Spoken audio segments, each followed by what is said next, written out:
वाल्मिक कराड प्रकरणाचा निकाल लागल्यानंतर सामाजिक कार्यकर्त्या अंजली दमानिया यांनी एका नव्या प्रकरणाला हात घातली। सतीश उर्फ खोक्या भोसले याचं हे प्रकरण आहे। याचे काही व्हिडिओ अंजली दमानिया यांनी ट्विट केलेले आहेत आणि याच्यामध्ये हा खोक्या भोसले कारमध्ये पैशाची बंडलं घेऊन फिरताना दिसतो, काही ठिकाणी पैसे उधळताना दिसतो आणि एका व्हिडिओमध्ये तर अत्यंत क्रूरपणे कुणाला तरी मारहाण करताना दिसतोय।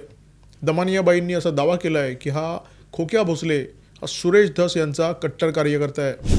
मस्साजोगचे सरपंच संतोष देशमुख यांच्या हत्या प्रकरणाचा ज्या प्रकारे भाजपचे आमदार सुरेश धस यांनी पाठपुरावा केला, त्यामुळे अनेकांसाठी ते हिरो बनले।